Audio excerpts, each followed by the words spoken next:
जा, एक काम कर, क्या नाम तेरा? हट एक तरफ। पाले में है ना मत दे। लो। রাজনীতি হবে ধর্ম জেনে, রাজনীতি হবে নাম জেনে। অন্তত এটাই ঘটে গেল রাজস্থানে। এক বিজেপি নেতা তিনি বস্ত্র বিতরণ করছিলেন, সেখানে একজন মুসলিম গরিব মহিলা তিনি গিয়েছেন তার যে প্রাপ্য, যে তিনি সেই এলাকার নেতা, তার কাছ থেকে যে ন্যূনতম বস্ত্রটা দিচ্ছে সেই বস্ত্রটা সংগ্রহ করতে। তারপর তাকে নাম জিজ্ঞেস করা হয় এবং নাম জিজ্ঞেস করে যখন তিনি মুসলিম বের হন, তাকে বলা হয় না, তোমরা মোদিকে ভোট দাও না, তোমাদেরকে কোনো বস্ত্র দেওয়া হবে না। এই নিয়ে আমরা এসেছি শাবানাদির কাছে। শাবানাদি, এই যে রাজনীতি ধর্ম জেনে নাম জেনে, যে তুমি কাকে ভোট দাও না দাও, তারপরে তোমাকে আমি আমার যে কর্তব্য সেই কর্তব্য পালন করব, কতখানি গ্রাহ্য, কি বল? দেখো, ভিডিওটা দেখলাম যে প্রচুর মানুষজন ভিড় করে আছে, সেখানে বস্ত্র বিতরণ চলছে। খুব গরিব অসহায় মানুষটি বস্ত্রটা হাতে নিল, নেওয়ার পরেও তার নাম জানার পরে তার কাছ থেকে কেড়ে নেওয়া, এর থেকে নিকৃষ্টতম চিত্র ভারতবর্ষের বুকে আর কিছু হতে পারে বলে কিনা আমার মনে হয় না।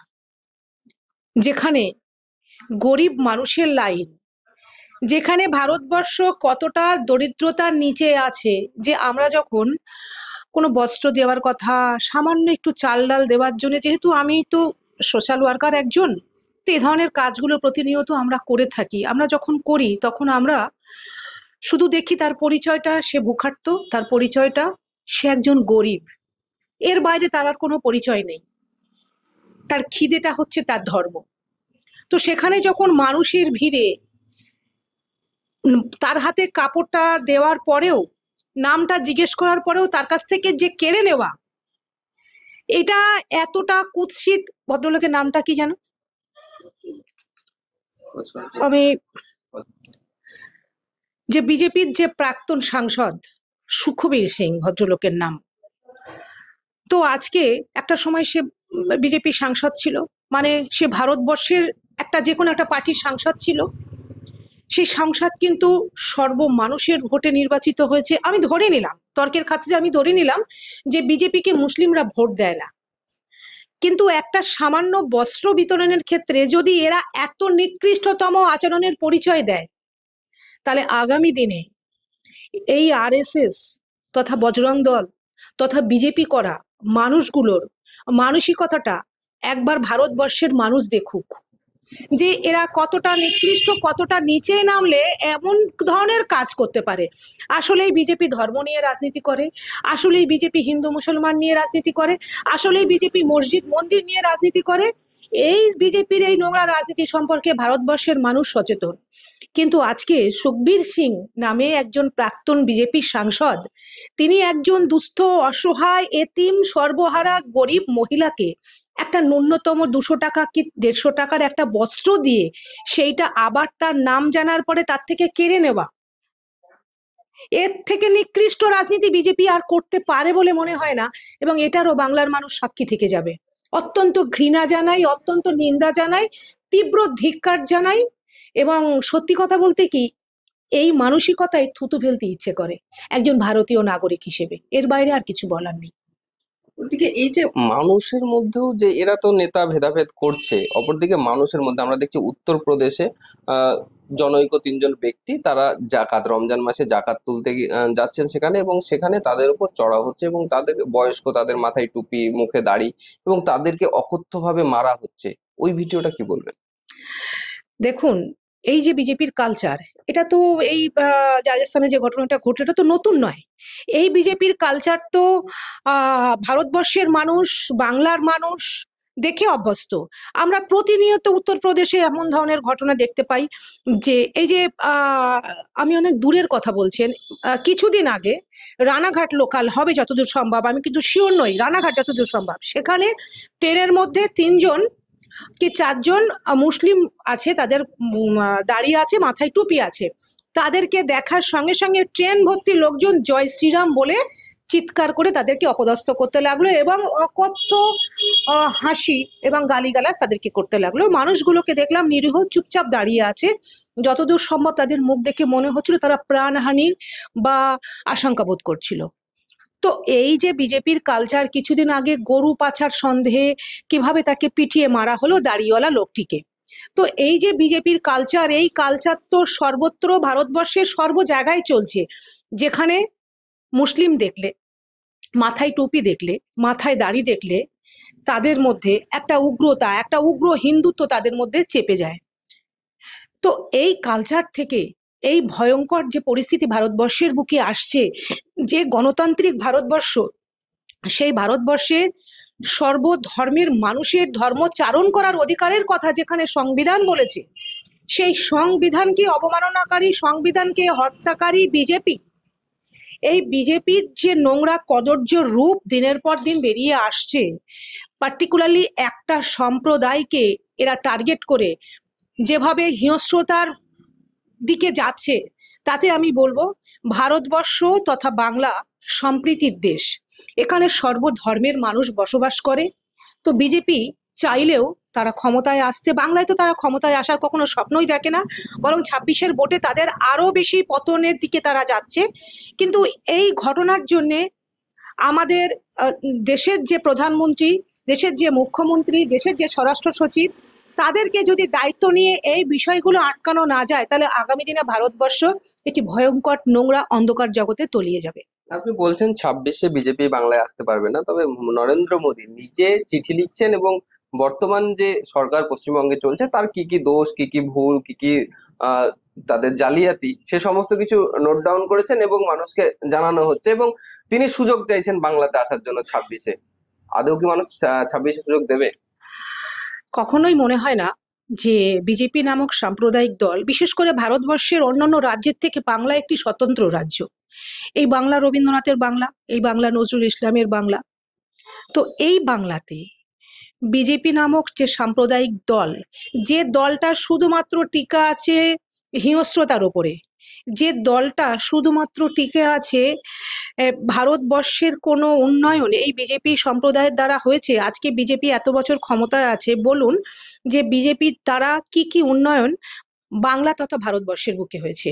আজকে বিজেপি বলছে যে আমরা ক্ষমতায়, একটা ছোট্ট উদাহরণ দিই, আজকে বিজেপি বলছে যে আমরা ক্ষমতায় এলে লক্ষ্মীর ভান্ডার আমরা 5,000 টাকা করে দেবো। আরে বিজেপি তো ক্ষমতায় আছে, বিজেপি কেন্দ্রে ক্ষমতায় বসে আছে, বিজেপি রাজ্যে নেই, কিন্তু বিজেপি চাইলে সেটা তো ক্ষমতায় আসার আগে প্রমাণ করে দিতে পারতো যে কেন্দ্রে যেহেতু বিজেপি আছে সেহেতু এইটা বিজেপি করতে পারে। তাহলে বিজেপিকে আলাদাভাবে বাংলায় ক্ষমতায় আনার পরে বিজেপি এটা করবে কেন? বিজেপি একমাত্র দল যে একটার পর একটা মিথ্যে প্রতিশ্রুতি মানুষকে দিয়ে এসেছে, জনগণকে দিয়েছে। 15 লক্ষ টাকা থেকে শুরু করে, ব্ল্যাক মানি থেকে শুরু করে, মানুষকে ক্ষমতায় আসার পর থেকে বিভ্রান্ত করা, লাইনে দাঁড়ানো, আধার কার্ড, প্যান কার্ড, 500 টাকা বাতিল থেকে শুরু করে সমস্ত রকমের দুর্বিষহ জনগণের কে অতিষ্ঠ করে দেওয়া কাজগুলো বিজেপি করে এসেছে। বিজেপি দেশের সম্পদকে বেসরকারীকরণ করেছে। বিজেপি আজকে যারা যারা বিজেপির কিছু নামকরা মানুষ আছে, যারা দেশের ব্যাংকের সম্পদকে লুট করে নিয়ে তারা বিদেশে চলে গেছে, আজ পর্যন্ত বিজেপি সরকার পেরেছে তাদেরকে ফিরিয়ে আনতে? অথচ এই বিজেপি সরকারের সাংসদরা একটা গরিব মানুষকে কম্বল দিয়ে হাত থেকে কেড়ে নেয়। তো এই বিজেপি সরকার, তারা যতই স্বপ্ন দেখুক বাংলায় ক্ষমতা দখল করার, বাংলার শুভ বুদ্ধি সম্পন্ন মানুষ যারা সম্প্রীতির বার্তা দেয়, যারা সম্প্রীতির বন্ধনে হিন্দু মুসলমান একে অপরের সাথে মিলেমিশে থাকে, তারা কখনোই বিজেপি নামক সাম্প্রদায়িক দলকে বাংলায় ক্ষমতায় আসবে তো দূরের কথা, বিজেপি আগের বছর যে সিট পেয়েছিল এবারে সেটাও পাবে কিনা সন্দেহ আছে। অপরদিকে আপনি যে ভাতার কথাটা বলছেন যে বিজেপি ঘোষণা করেছে 3,000, জিতে আসলে 3,000 টাকা করে দেবে মেয়েদেরকে, তো কিন্তু অপরদিকে দিল্লিতে যদি আমরা দেখি 2,500 টাকার ঘোষণা হয়েছিল, বিহারে আমরা দেখেছিলাম ভোটের আগে 10,000 টাকা করে দেওয়া হয়েছিল, কিন্তু এখন বর্তমান চিত্র বিহারে সেই টাকা ফেরত নেওয়া হচ্ছে, দিল্লিতে সেই টাকার কোনো এখনো শুরু হয়নি। তো সেই জায়গা থেকে বাংলা কতটা ভরসা পাবে? সেটা বাংলার মানুষের কাছে ইতিমধ্যে বিজেপি তার উদাহরণ দিয়ে দিয়েছে, বিহারের ক্ষেত্রে, দিল্লির ক্ষেত্রে। এবং বিহারের মানুষের সেই ক্রন্দন যদি আজকে দেখেন, তাহলে বাংলার মানুষ যদি সেটা দেখে শিক্ষা না নেয়, তাহলে বাংলার মানুষ কি করবে? নিজের মানে নিজের পায়ে নিজেই কুড়ুল মারবে। এবং আমি আশা করি যে বাংলার মানুষ এতটা মূর্খ নয়, বাংলার মানুষ এই ভুল কখনোই করবে না। বিজেপিকে বিশ্বাস করা যায় না, বিজেপি পার্টিটাকে বিশ্বাস করা যায় না, এবং বিজেপির প্রতিশ্রুতিকে বিশ্বাস করা যায় না। একেবারে একটা ভণ্ড দল, যেটা একটা খণ্ডদল বলছেন? হ্যাঁ, অবশ্যই বিজেপি একটা ভণ্ড দল। যে ভণ্ড দল মানুষকে শুধুমাত্র মিথ্যা প্রতিশ্রুতি দিয়ে আসে, মানুষকে আহ, আপনার কি বলবো, এই যে ধরুন বিজেপি বলেছিল যে 15 লক্ষ টাকা দেবে।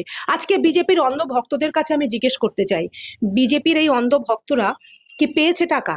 আমি একটা বারের জন্য মেনে নিলাম যে বিজেপি বলছে হিন্দু রাষ্ট্র করবে, আমি একটা বারের জন্য মেনে নিলাম যে হিন্দু রাষ্ট্র হয়ে গেল, মুসলমান সম্প্রদায়ের মানুষজন তারা তৃতীয় শ্রেণীর নাগরিকে পরিণত হলো। তাহলে বিজেপি সেখানে কি সমস্ত হিন্দুদের চাকরি পাবে? হিন্দুরা, বিজেপির মা বোনেরা সুরক্ষিত থাকবে? তারা ধর্ষণ হবে না তো? বাড়ি বাড়ি তারা সমস্ত রকমের সুরাহ উপকার পাবে তো? যা যা সরকারি সহযোগিতা সমস্ত কিছু পাবে তো? তাহলে এখন কেন পাচ্ছে না সেই বিজেপি করা হিন্দুরা? এখন কেন বিজেপির মা বোনেরা ধর্ষিত হচ্ছে? এখন কেন বিজেপি করা অন্ধভক্ত ছেলেমেয়েরা তারা অর্থের জন্যে, চাকরির জন্যে আজকে পথে বসে আছে? তারা যদি বিভেদের রাজনীতি করে তাহলে তারা বিভেদগামী অনুযায়ী তারা তো সেগুলো করা উচিত। তারাও কেন ওই মুসলমানদের মতো গ্যাসটা সমান টাকা দিয়ে ভরছে? তারাও কেন মুসলমানদের মতো পেট্রোলটা সমান টাকা দিয়ে ভরছে? বিজেপি যদি হিন্দুত্বের রাজনীতির কথা বলে তাহলে তো হিন্দুদের জন্য এই সুযোগগুলো বিজেপির আগে থেকে দেওয়া উচিত ছিল। তাহলে অন্তত হিন্দুরা বুঝতো যে না, দেশটা হিন্দু রাষ্ট্র হলে আমরা এই সুবিধাগুলো পাবো। তাই বিজেপির ফাঁদে আশা করি বাংলার মানুষ পাবে।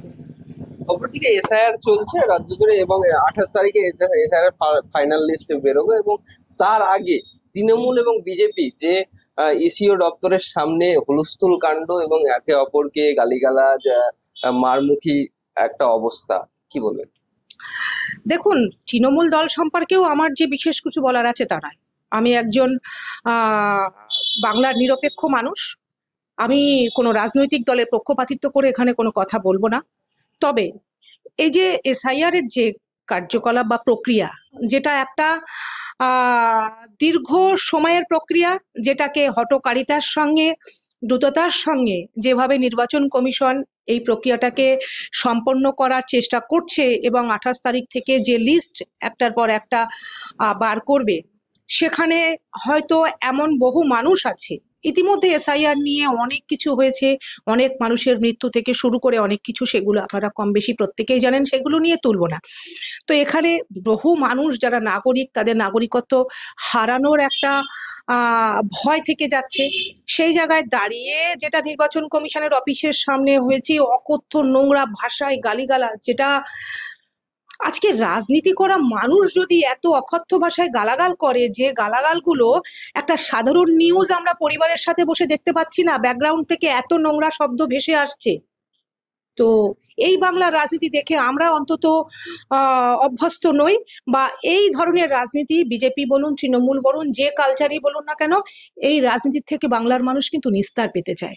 বাংলার মানুষ কিন্তু একটি সুষ্ঠু রাজ্য এবং সুষ্ঠু সুন্দর একটা বাংলাকে দেখতে চায়, সেখানে জাতি ধর্ম বর্ণ নির্বিশেষে সকল মানুষ সমান অধিকার নিয়ে বাঁচবে।